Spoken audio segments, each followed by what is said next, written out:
आज खरं आपले जर उमेदवार बघितले तर अतिशय चांगलं कॉम्बिनेशन या उमेदवारीमध्ये आपण केलेलं आहे। आज अ मध्ये विनायक रुपनर सारखा एक तरणा बाण त्या ठिकाणी युवक आपल्यामध्ये त्या ठिकाणी रणांगणात उतरलेला आहे। त्यांनी गेल्या अनेक वर्षापासून मी जवळून पाहतोय की जे युवक शक्तीच्या माध्यमातून काम केलं असेल, सर्वसामान्यांची छोटी कामं बाळासाहेब मधल्या काळामध्ये ऑफिस चालू केलं, त्या ऑफिसमध्ये त्या ठिकाणी रोज उठल्यापासून झोपेपर्यंत हा माणूस बारक्या बारक्या लोकांच्या समस्या सोडवण्यासाठी झटत होता।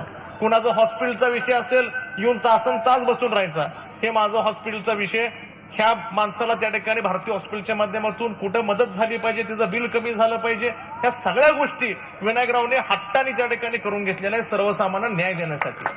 तर हे सगळं करत अनेक लोक अनेक कार्यक्रम राबवतात, पण मला खरं अभिमानानं सांगायचंय की या सांगलीमध्ये आता दारू नको दूध प्यासारखा कार्यक्रम प्रत्येक वर्षी राबवणारा हा एकमेव कार्यकर्ता त्या ठिकाणी आहे, जो म्हणतो की दारू नको दूध प्या।